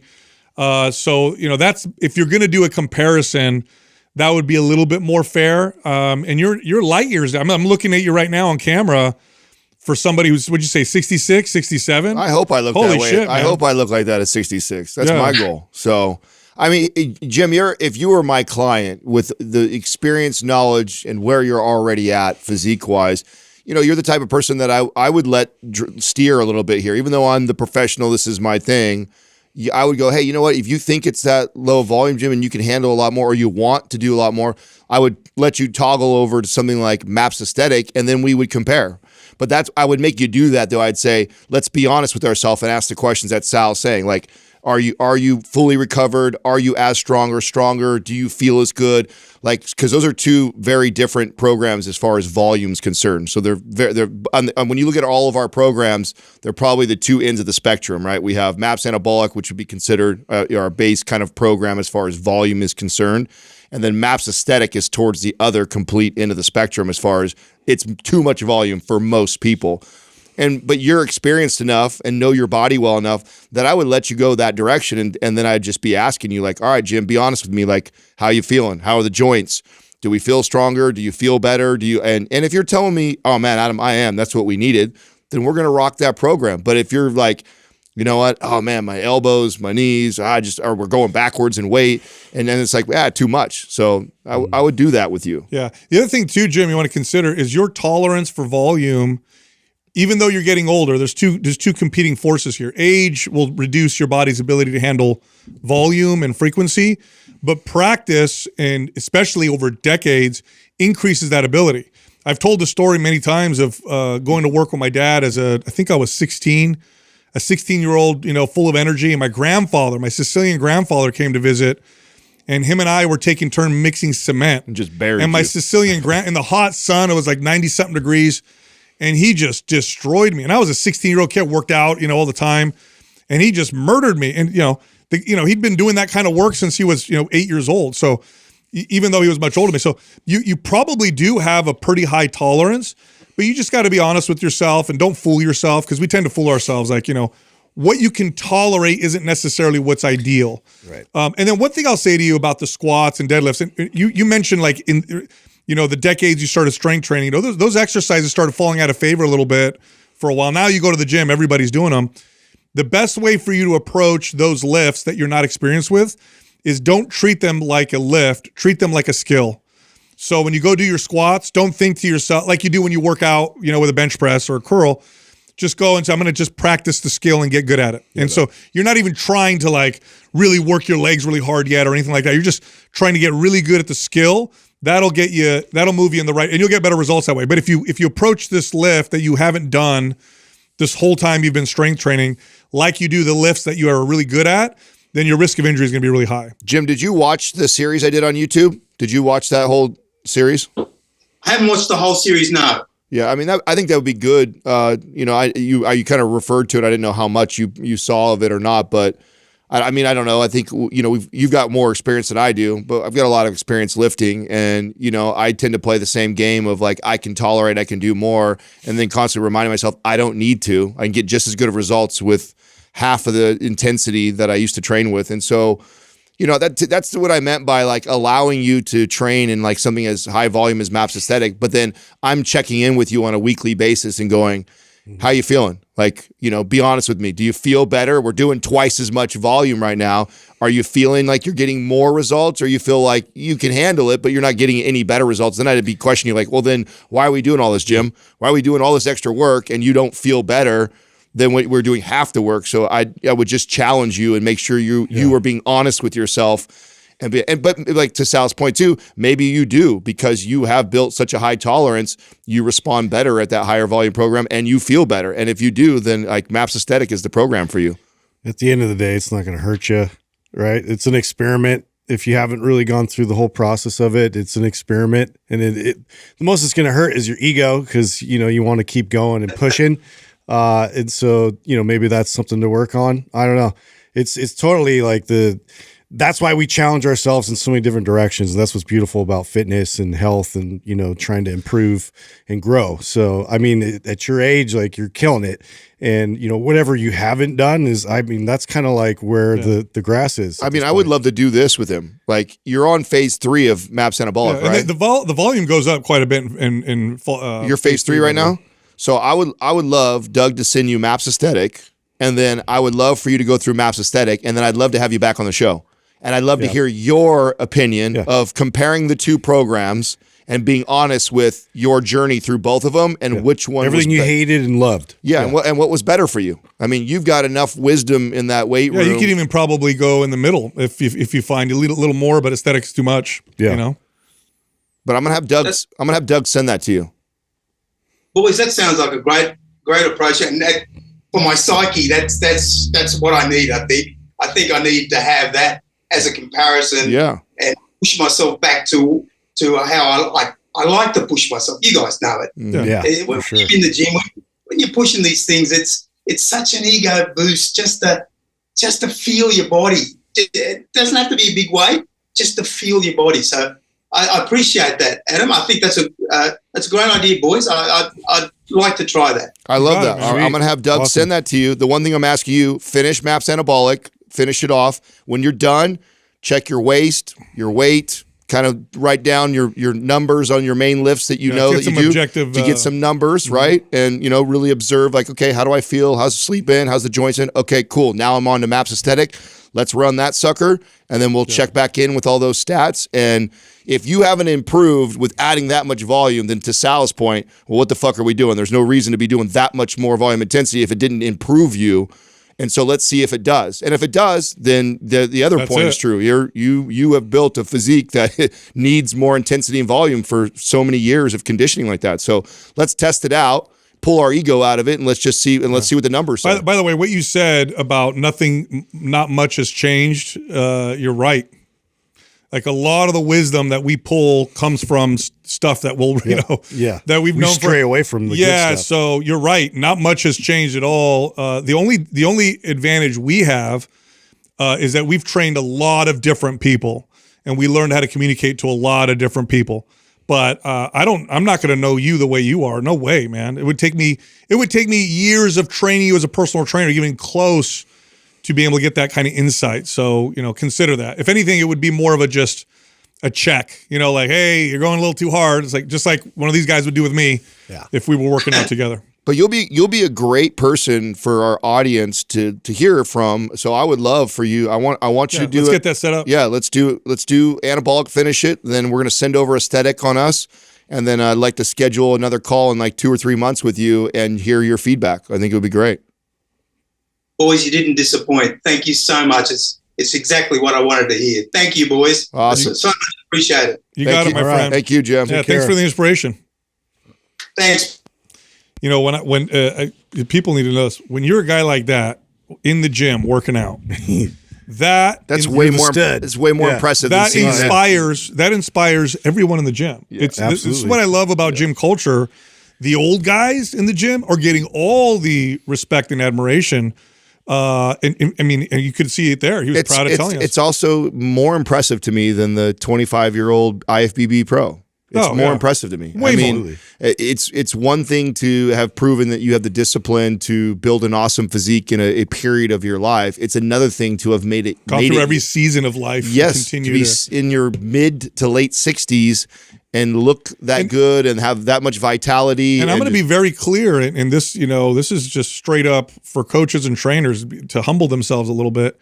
None of us in this room, as experienced as we are going to be able to train him or understand him the way he does because of his experience.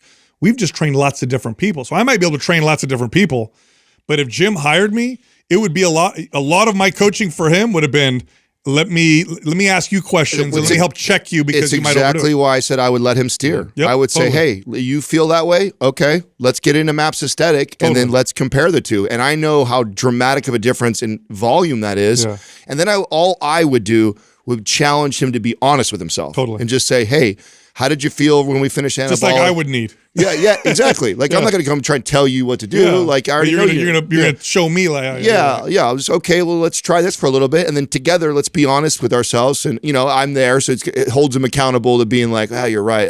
My bench is about the same or down. And you're right. My fucking knees hurt. My elbow. Yeah, and it's like, yeah, bro. And we're doing twice as much work. Like, is that what you want to do? Is twice as much work for the same or less results, or would you like to do half the work and get the same results? But I tell you what, man, to see a 66, 67-year-old man look like that, talk like that, whatever. Like, is there anything that can sell mustache goals? Anything that can sell strength training better than that? Nothing. It's incredible. Also, we have a special in February: MAPS, Anabolic, and the No B.S. 6-pack formula together. These programs were actually created to be run together. Great for building muscle, boosting metabolism, burning body fat. Get them both of them, for $59.99. You can check them out at mapsfebruary.com. All right, back to the show. Our next caller is Josh from Tennessee. Josh, what's happening? What's going on, Josh? What's up, Josh? Hey, guys. How's it going? Good. How can we help you? Well, so I'm 43. I've been lifting pretty consistently since I was about 14 or 15. Of course, times throughout life, there's been different life demands and stuff, but I've pretty much always stayed active. The challenge, though, is ever since I've hit 41, doesn't seem to matter what I do, I don't see the physical results that I'd like to. I've tried changing up workout plans, tweaking diet. I eat about 80% clean. Nothing seems to work the way that it used to. I've had a couple setbacks over the years, went through a divorce, tennis elbow that lasted for about 2.5 years, did lots of PT with it, still dealing with some issues with that. I've had like constant stomach distension for about 2 years. I've seen GI docs, seen normal docs, seen like functional medicine doctors. Nobody's been able to kind of pinpoint that one. Had a PT who said I had very little diastasis recti, but nothing that would lend to that. I've had a scope done. Upside of this, during all this, I've gotten remarried, have awesome wife. We've got 5 kids combined, ages 11 to 17. I'm just wanting to be in the best possible shape for my wife and kids. You know, kind of disappointing, you know, get remarried and you don't feel like you have the energy that you did when you were younger. Feel like that's kind of like a less than scenario. Kind of feel stuck in a dad bod situation, no matter how much kind of effort put in and change things up. Just wanting to get some advice. I want to continue being inspiration for my boys they've started working out in the past year. And then I've got a almost 16-year-old daughter who, of course, I want to just look jacked enough that any guys wanting to date her think twice about anything. Absolutely. Awesome. Dude. I love that. Give me a little bit more on your definition of 80% good on the diet. So like, so obviously it's not perfect. And so what are the things that you tend to mess up on or don't do so good to? It's more so I'd say like eating 80% clean, 20% processed in that sense. So mostly whole foods. Okay. Yeah. Mostly whole foods. I have like one day a week, Friday morning, that I go to a men's prayer breakfast, and it's like down home Southern cooking. So I don't know. I can't skip out on that. Yeah, that's but all right. outside of that, try to keep it pretty clean. So I need a little bit more information. What does your workout look like now? How is your sleep? Do you have, how is your stress levels? And then let's start here. You talked about your gut distension. Yeah. I'm assuming they did testing for parasites, SIBO, everything. Yes. Parasites, SIBO, C. diff. They did a scope to just see if there was anything internally going on. They said I had very minimal hiatal hernia, but the GI doctor was like, there's no reason that, like from her perspective, that should cause anything. And you've done elimination diet to try to identify anything. Yep. I went gluten-free, did keto, did dairy-free, those kind of things. Okay. So tell me about your sleep and your strength training routine, because I know you got 5 kids, married, you work, so we got the there's already high stress there. What does your sleep look like? How often are you consistent with it? Is it good, or do you wake up like you're tired? I'm consistent as far as like bedtime, what time I get to bed, what time I set my alarm for.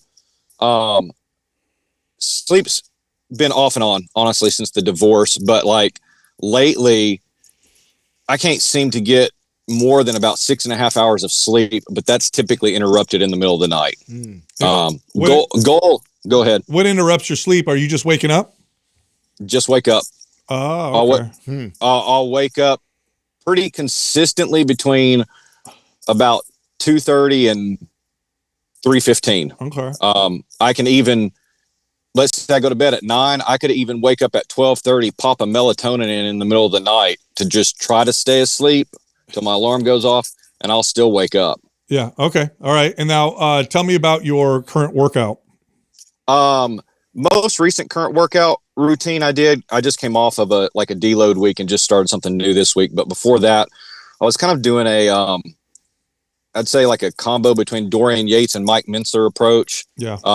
Doing weightlifting 3 days a week, but like one day was legs, we'll say, another day was back and buys, and another day was shoulders and arms, trying to just seeing if I needed more rest and recovery for each body part. And then in between those days, do abs and zone 2 cardio. Okay. So you're going to failure and beyond, like blood and guts or heavy duty? Not in that part. I wasn't falling to the extreme, just because with my elbow, even having been through PT and everything, I can't always seem to go to complete failure because of the elbow, if that makes sense. It does. And then your gut, do you notice gut issues after you eat? Or does it just always kind of feel that way? It just always kind of feels that way. I mean, it'll feel worse if, say, like I've eaten a bigger meal, just kind of like, even if I didn't have the gut distension, you kind of eat too much. You're like, why did I do that? So the symptoms of waking up, like restlessness is how you would label that. Gut issues. Tell me that your body is dealing with stress that's above and beyond what you can adapt to or tolerate at the moment. Now, the challenge is what we tend to do is we tend to look at what we're dealing with and we judge it and say, well, I used to be able to handle more. But for whatever reason, right now, those are classic signs that it's just you're not able to handle what's happening right now, and you need to go through maybe a prolonged period. Also explains why you're not seeing the results that you want to see from the work that you're doing. Yeah, you're not going to get results. You'll have gut issues and you'll have sleep issues. You also may notice things like libido issues, hot, cold intolerance issues. Energy will feel either wired or tired. Cravings. So you're not going to feel kind of nice, clean energy. That might be one of them. Pretty tired all the time. Yeah. Have we had our hormones checked? That was exactly where I was going to go next. The last time I had my hormones checked were about, I think, close to 2 years ago. And testosterone was like between like 420 and 440. Yeah. I'm going to have you. So here's the two things I'll do. I'm going to send you MAPS 15. Yeah. That's the program you need to follow. Do the barbell version. There's inside that program, you have the suspension trainer version and then the barbell version. Do the barbell version. Don't go to failure. Follow that. I think that'll be more appropriate. And then I want you to go to mphormones.com. Talk to the people there and you get a hormone panel done, and then talk to them about peptides for recovery and healing. You're probably a pretty good candidate for BPC, KPV capsules for gut. And then what they're going to do, so the difference between a traditional doctor when it comes to hormones and like these specialists is they don't just look at your numbers, they also look at your symptoms. And so, total testosterone 400, it's within range. But if you're also noticing symptoms of lower testosterone, then they'll probably bring you up to 800 or something like that, which is still within range. But that often makes a difference with somebody. And you're over 40. Are you planning on having more kids? No. Yeah, you're good. So I would go there, reduce the volume, and only because you've already checked all the big boxes. Like if you hadn't seen a functional medicine practitioner, that's where I would send you first. But since you have, and they've said, look, you're good. No SIBO, no CFO, no, parasites. We did a scope. We don't know what's going on, like what's happening. Then I would reduce the volume, go, work with a hormone specialist. And if they recommend a protocol, try both. And that very well likely will turn things around in a pretty dramatic way, especially a man your age. Okay. That's it. Awesome. Yeah. There's not much to add to that. That's literally like that's why I was going right away was I would have you go check hormones and see that, especially if everything you're saying about the way you eat and you've trained for so long, your body, like there's something deeper going on that's causing, and the only thing that could exacerbate this is doing too much in the gym, thinking that you're not doing enough. Yeah, we're not going to outwork it. That's why, and so keep that in mind as you switch over to MAPS 15. A lot of times, guys are used because they've been training for a long time. Are like, oh my god, this isn't enough. And it's like, it is, especially in the context of where you're at right now, because all the signs are saying the body's overstressed. So, hammering it even more in the gym is the last thing you need to do, and you need a more appropriate volume and intensity type program. 15 is probably the perfect program for you. Just consider this. This isn't a permanent thing. So stress on the body can be cumulative over time. So right now, this may be appropriate. You may come out of this and then go back to your old training because now that's more appropriate. So sometimes people are like, oh my God, I'm just going to do this 20-minute workout a day for the rest of my life. Probably not. But right now, that's kind of where you're at because you're in a bit of a deficit. The last thing I'll add is if you do go on hormone replacement therapy, which you don't want kids anymore your age, it's appropriate for many men, even just for improving quality of life. That may fool you into going harder than you need to in the gym. So when you get on, if you do, you'll be like, oh man, I feel like I'm 20 years old again. Like fight the urge to go beat the crap out of yourself in the gym because you'll just erase whatever extra value that new testosterone levels will give you. Just still be smart about it. How long do you think y'all to follow like the MAPS 15? Oh, I would follow it until you felt sleep was good. Man, I'm sleeping throughout the night. I'm stronger again. I feel great. And then I would say, okay, let me see if maybe run another cycle of it, and then maybe move into, slightly bump the volume into another type of program, but don't go crazy. And you can stay in that type of training for a long period of time. You don't. It doesn't mean you need to. I mean, I would ride it as long as I'm feeling good and I'm seeing positive results. I mean, that's right. And then only if I feel like, man, I've gained all this strength, I feel good. I feel like I could do so much more, and I've been doing this for a while. Okay, then maybe we can move to more. But I mean, right now I'd stay there until I got you feeling really, really healthy and really good. Okay. Yeah. Cool. I'd love for you to send that to you. Yeah, I'd love for you to reach back, Josh, and give us an update. Yeah, let us know what happens. Anytime we have a client we're trying to troubleshoot what's going on, and you've already seen lots of doctors, I'd like to see how we can help. Yeah, I'd love to get you back on in like 90 days if that's all right. Oh yeah, I'd love that. Okay, you got it, my friend. Cool. Yeah, follow up with us, Josh. Thank you, Josh. Awesome. Thank y'all. Y'all have a great day. You too. All right. Yeah, I mean, for people watching and listening right now, I made the recommendation I did because he did all the big things first. Yeah, you already checked the other boxes. That's it. Yeah. And going through a divorce, 5 kids, like, it's no joke. That's well, change. Yeah. And if you're like a lot of men that tend to do is we bury it. That's right.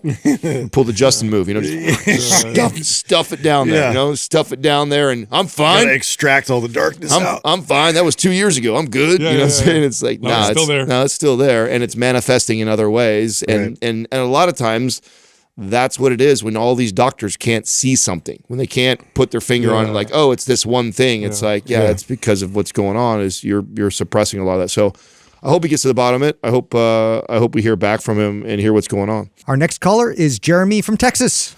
What's up, man? How you doing, Jeremy? How can we help you? Hey, how's it going? Good. Nice to meet you guys. A little bit about me, a little background about me with my questions. I'm 43 years old. I'm married with 2 kids. I have a 12-month-old. I have an 8-year-old son. My career, I'm a physician associate. I work in primary care with a growing focus on weight loss management and nutrition counseling. My fitness journey in my 20s, I was very active. Worked at Valley Total Fitness as a fitness instructor. I was in the Army. But I focused in, leaned very heavily on cardio, though I struggled to build muscle and hypertrophy definition. Life caught up to me with just before I went to PA school, and with shifts in the ER, bad habits, leading to gradual weight gain. So by March 2023, I reached a turning point when hypertension, sleep apnea, GERD, fatigue, and low T made me make some serious life changes. So here's what I've accomplished so far. Weight loss, I lost about 67 pounds. I went from 257 to 190 pounds. Wow. Using mostly HIIT workouts and body weight workouts at first. I also used a compounded form of semaglutide to help out with the weight loss. Building muscle, I discovered your podcast around October 2023, which shifted my focus to muscle building and sustainable progress. So in training progress, I completed 2 rounds of MAPS anabolic 3 days a week, gained about 8 pounds of muscle. I'm currently, or at the time of the email, I was currently in phase 4 of Symmetry, loving that. Really got a mind-muscle connection for the first time, individually on working unilateral. And then nutrition, I reverse dieted from really at the beginning of the first round of MAPS, I was hitting about 2,200 calories. I went up to 27 to 2,800 calories now per day with about 200 to 215 grams of protein. Despite the calorie increase at that point and NEAT, I kept at about 10,000 steps. I leaned out from 25% body fat to 23% on bioimpedance scale. Excellent. And then my main questions really would be, what's next? So currently, I jumped back into MAPS Anabolic while I was deciding what I'm going to do next. I'm in phase 2. I've really enjoyed MAPS Anabolic. I'm getting my gains. Symmetry was wonderful. I'll do it again, probably later this year. But I have a couple of your programs aside from the ones I've mentioned: MAPS Advanced, or MAPS Anabolic Advanced, MAPS 15, Performance Aesthetic. My main question is I'd like to get down about 18 to 20% body fat, continue with my strength increasing. And I really, enjoy MAPS Anabolic, but should I explore, some of the other programs for my goal? And then my next question would be, should I, continue going up or stay the same? I've kind of stabilized at about, at that point, I was 196. I've actually put on another 2 pounds, which is muscle by bioimpedance. Should I continue increasing or stay the same? And then I have a question on your coaching, program, whether that would be a fit for me. I'm more focused on obesity management. I have an obesity management certification as a physician associate, and I use that within my primary care practice. And I'm integrating, a lot of weight loss management and nutrition counseling with my current practice, but I'm also planning on and doing a coaching program outside of that to help people with their transformations, just like I did. And so I was wondering if that would be a fit for, what I'm looking to do to go ahead and do. 100%. Yeah. And you're killing it, bro. Yeah, You're like seriously. Great job, man. so on point. You have two options here, really. You could either he's more than stay the course. Well, more than two options, but two options that I would point to. You could either stay the course, keep your calories right about where they're at, because what looks like is happening is you're burning. He's Goldilocks zone. You're getting leaner and building muscle. Yeah. So you're still building muscle. Body fat percentage is slowly going down. So you could just keep your calories where they're at and then ride that. You could also do mini cuts and mini bulks, see what that feels like. So go from 2,700 calories to 2,200 calories for a couple weeks and bring it up to, let's say, 2,900 calories for a couple weeks and see what that does. I personally, if I were you, I would kind of hover where you've been at and just maintain. Okay. And then the next program, Symmetry is great. You could go Anabolic Advanced. It is more intense. So just pay attention to how your body's responding to it. That might be another program that you go into. I have a different opinion. Go ahead. Yeah. I think you're in such a cool place. You have a lot of options. I would love to bump you a couple hundred calories and move you to a program that's really different than anything else you're doing, like a MAP Strong, or an old timey strength. Like move you to a program that is kind of foreign as far as like the type of movements, and so you get this new stimulus that your body really hasn't seen in the last couple of years. And because where you're at, to Sal's point of why he says you could just keep your calories, like you're in that Goldilocks zone where you could probably eat right where you're eating, maintain your weight, and just kind of slowly lean out and get stronger. And that's a great place to be. And I've got no problem with you being there. But what would be fun to do with you is I think we could go up in calories again.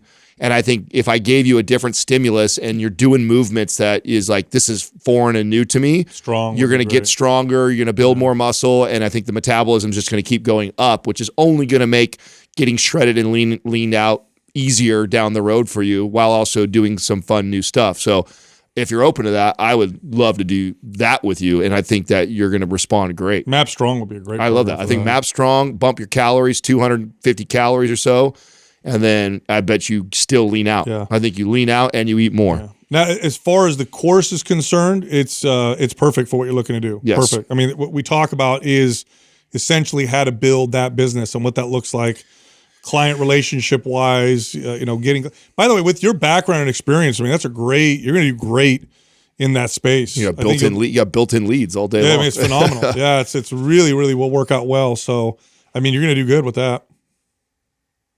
For sure. All that sounds awesome. Every time that I do new stuff, it just gets me like totally excited. So I like the idea of the Strong program. Yeah, let me have Doug send it to you. I'll have Doug send you Strong, and I love the idea of bumping your calories and doing that. Jeremy, do you use a CRM at all to manage your business? Do you have anything that you use to kind of do the client relationship management tools, anything like that? Not yet, no. Oh, no. You're gonna love. So, let me have somebody reach out to you. To talk to you about what we have for that kind of stuff. Because especially somebody like you're already a professional. You'll really appreciate and be able to utilize all of the things that it does to be able to build just this incredible business. I love that. Yeah, have Ann call him. So we're going to send you over strong, follow that, bump the calories, 250 calories. And then on the business side, we'll have Ann call you and kind of show you everything that we're doing on the backside. So you can see because I think you'll love that too. Yep. Awesome. Thank you so much. You're killing it, bro. Yeah, great before and after. And literally Holy cow. Excellent pathway amazing, too. dude. Yeah, really good, dude. You did a great job. Thank you. That makes me feel really good. And so sometimes you lose sight of where you've come from and where you're going. Oh, you did great, So, dude. Yeah. Really good choices the way you did it too, and where you're at metabolically. I mean, you're in a great place. Yeah, good job, man. Mm-hmm. Awesome. Thank you. Yeah. Right on, dude. Totally just want to say thank you guys for what you're doing. I really am stoked on how much you guys put out truth. And I try to go ahead and put that value back into, the people that I'm seeing on my end, whether it's medicine, or, the coaching side. So, I'm thankful that you guys are available. Awesome. Yeah, appreciate that, I man. look forward to seeing you in the program, dude. Yeah, definitely. Yep. Awesome. For sure. Thanks, Jeremy. Great job. Yeah, he killed it. Yeah. Yeah, what a great one. By the way, Those before and after pictures are nuts. You know what? Every time I hear something, which is all the time, we hear this all the time, I get so frustrated because I saw another post the other day where they talked about the myth of reverse dieting and how that doesn't. It's like we have there's so. Why are you deterring people? You just don't understand how it works. That's all you got to say. If we have so many people where they do this, they go up in calories, metabolism speeds up, and they get leaner. So you just don't understand why it's working. That's okay. Yeah. We'll figure it out at some point. They've But never it coached works. somebody through that, so they don't have that perspective. Our next caller is Kayla from Texas. Hi, Kayla. How can we help you? Hey, everybody. Morning. How are y'all? Good. We're good. How can we help you? Yeah.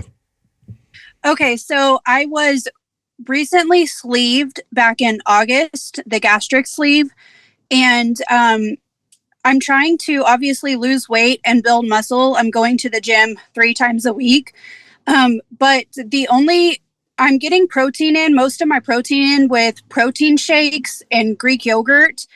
I have a hard time eating meat, so I only eat meat like once a day, and I'm only getting like 100 grams to maybe 130 grams of protein every day. Is that enough? And is it sustainable to only drink protein and eat Greek yogurt? It's not bad. You're okay. Yeah, especially considering our situation. That's not bad at all. Yeah. There's. I mean, do you like eggs? No. No. Okay, that's fine. You're doing fine. Tell me. Dairy is a great source of protein. Greek yogurt's great. Shakes, Whole Foods always, of course, ideal. But here's the deal: we're dealing with a different context here. Yep. Yeah. I mean, in your email, it says that you really, eating meat is just so. And what I wouldn't want you to do, unless there was a medical emergency, is sit there and force yourself to eat all the time, because that's not worth. It's also not sustainable. It's You not won't sustainable. continue that forever. You'll end up going reverting. So it's not a good idea. Tell me a little bit about the 3 days a week training. What does your strength training look like? So I do a lower body day, an upper body day, and a full body day. Okay. Are you following anything particular, or did you put it together yourself? No, I have an online coach, and I follow the program that she's given me. Okay. How's it been going so far? It's been going well. I've been going to the gym consistently for about 4 months now. And I have gotten stronger in some areas, but some areas stay the same. Okay. So before 4 months ago, were you doing any strength training, or is this totally new? No, I was just walking. Okay. Okay. Okay. So I'm going to guess that the volume may not be appropriate, because if this is your first 4 months of strength training, you should see pretty consistent strength gains across the board, unless your diet was really low calorie and really had a tough time eating in the beginning or something like that.